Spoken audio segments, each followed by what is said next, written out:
My name is Florin. I'm 56. I'm from Romania, currently living in Austria, in Vienna. We are a family that entered in under the pulmonary hypertension influence 4 years ago when my wife got this diagnosis.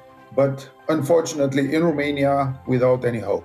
Because at that moment, when the doctor said, "This is a bad news, you have pulmonary hypertension, but there is no cure for the pulmonary hypertension, but your disease condition is so tough that your life expectancy is 6 to 9 months." We've been told at that moment that you have to find solutions anywhere else, but not in Romania. So we decided, we tried to understand what's going on and what would be the best path to follow. We both said we have to find a solution. I wrote an email.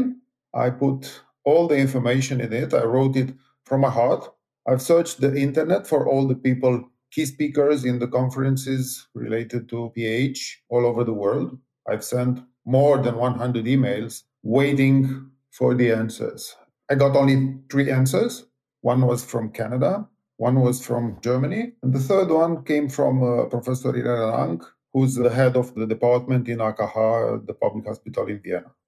The doctor said you have 6 to 9 months. The answers from Canada and from Germany were like appointments in 6 months. That was too late, but we are very lucky that Professor Lang said here in Vienna said, "I'm waiting for you in 10 days. I have COVID now, so the earliest moment I can see you is in 10 days." We packed, traveled to Austria, met her in a private institution. She said, "You have an appointment at 6 p.m. Let's wait till 9 when the last appointment ends, and we can sit together. We have the night in front of us to see what's about and what are the best ideas and the best strategy to deal with." So we waited. We spent almost more than half of the night because it was after 2 a.m. when we left the office. She called one of her colleagues in Japan. They did an assessment at that moment, and she started to build a strategy.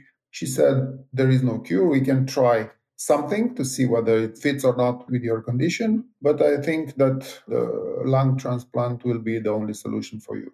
We went back in Romania. We shared nothing with our family because we have a daughter. She was 12 at that moment. And we wanted to keep her safe and sound, sane, because she's a very fragile and very sensitive girl, and we wanted to keep her safe.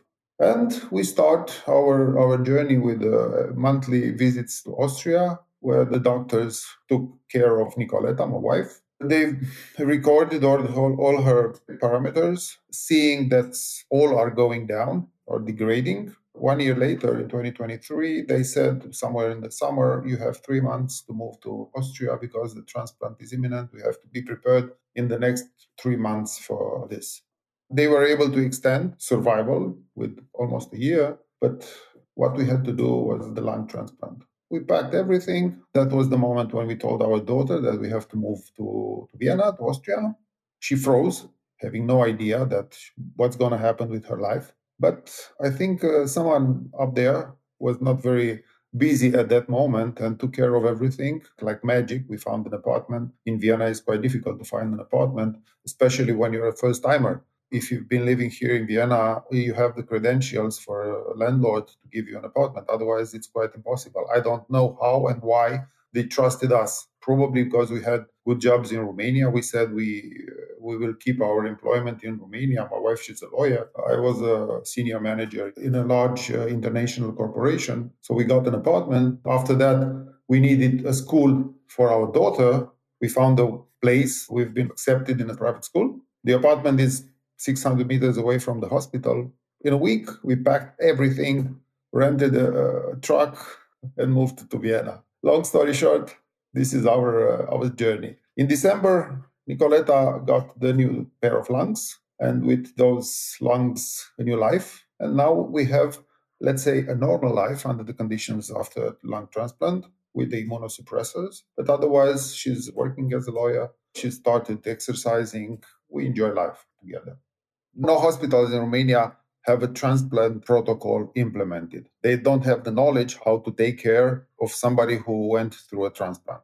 it's something very special. Once you are a transplanted person, you don't have an immune system. You're completely immunosuppressed. Therefore, any infection, any disease, it's life threatening. So they have here in Vienna, they have a dedicated line when you call for emergency for the ambulance, for instance, and you say, I've been through a transplant, I'm a transplanted person. They send a dedicated team of paramedics. They know the procedures, how to handle somebody who went through a transplant. And we decided that in order to have our family safe, leaving Romania for good is the best one for us. When we got the PH diagnosed, this had a tremendous effect not only on us as adults, but also on our daughter. She had to deal with this tough information because she was not aware of it, of the severity of the illness, and she had to find her own resources to process this information.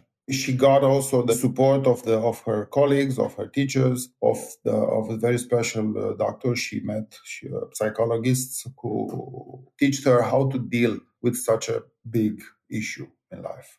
It was very tough for her. They are quite straightforward. They said this is going to be a lung transplant. Nobody can guarantee that's going to be 100% safe. Anything may happen. It's a major intervention. It's not like appendicitis or something like this.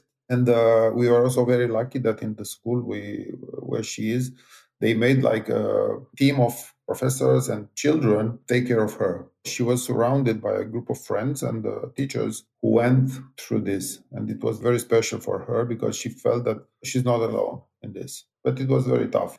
Being EU citizens, we are not requested for any kind of work permit or anything else. But it was right after COVID. All the health system in Austria was under like special supervision, so no foreigners were allowed to benefit of the services in public hospitals. Therefore, we needed to become Austrian residents. For us in EU, it's not quite complicated because you have the right to work, to relocate your family here. You only have to be registered as a self-employed. She's a lawyer, so it was quite easy for her. She had to go through the relocation process in the bar, but it's not complicated as long as I said. For me, it was a little bit tougher because I was working as an employee, but right here, right now, I'm working as a consultant. I'm self-employed, a little bit harder being on a different market, but we can manage it.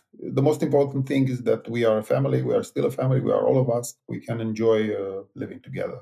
We've built a connection with the Austrian branch of PH Europe. We were enrolled in the Austrian system. The people from the PH Austria have contacted us and said, guys, we have this association here in Austria. We are taking care of the patients in need. So if there is anything else we may help, just let us know. And at one moment they said, the Romanian association is not really viable. We have an association. It's not working independently. It's only under the chronic diseases association, the umbrella of the chronic diseases. But we need somebody to make the connection because the Romanian guys are not quite organized. We decided when we went through all this process that our knowledge that we gathered these years would be important or very useful for people in need in Romania. And we decided to help any person who might need help. The idea of going in the Romanian Association and helping the Romanian Association came when they started to prepare the first patient doctors meeting in Romania. And I went there, I met the guys in the Romanian Association, and that's how I started working for both of them. So basically, I made the connection between PH Europe and the Romanian Association, bringing my knowledge as a former manager and these 2 years making things happen also in Romania for the Romanian patients. My wife, she's a very resilient, very tough person. She never considered failure as an option in anything she's doing. So when she got the diagnosis, she said it from the beginning, we have to find a solution. There is no other option. I have the same mindset. I think that's why we have such a great relationship and a great family, I may say. Everything that came when she entered into the OR in the hospital in December 2023, she was laughing with the doctors when she entered in the operating room.